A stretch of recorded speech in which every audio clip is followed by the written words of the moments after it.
Salmo Kapitulo 90. Mahitungod sa Dios ug sa tawo. Ginoo, ikaw sa kanunay mao ang among puloy-anan. Sa wala mo pa buhata ang kabukiran o sa wala pa nimo himua ang kalibutan, Dios ka na.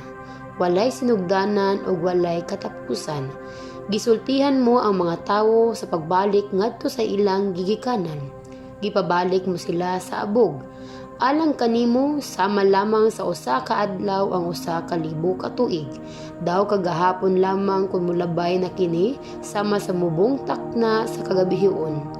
Ang mga tawo gidala mo sama sa baha, ang ilang pagtunhay sama kadaklit sa damgo.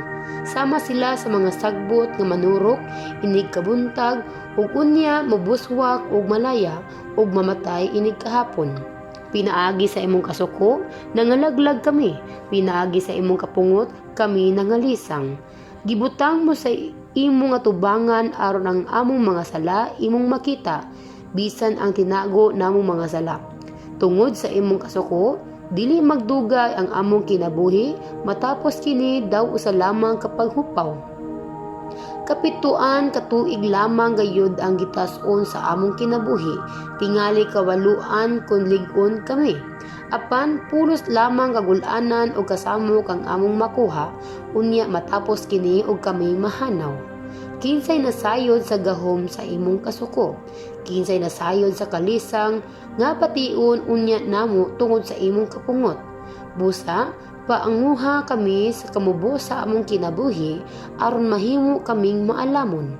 Hangtod kanon sa mapuypoy ang imong kasuko o Ginoo. Kaluya intawon ang imong mga ulipon, matagbuntag pun kami sa gugma mong way paglubad aron mag-awit kami og malipay sa tibuok namong kinabuhi. Hatagi kami karon kalipay nga sama kadaghan sa kagul-anan nga gihatag mo kanamo sulod sa katuigan sa among pag-antos. Pakita kami nga imong mga sulugoon sa imong gamhanang mga buhat ug pakita ang among mga kaliwat sa imong kahimayaong gahom.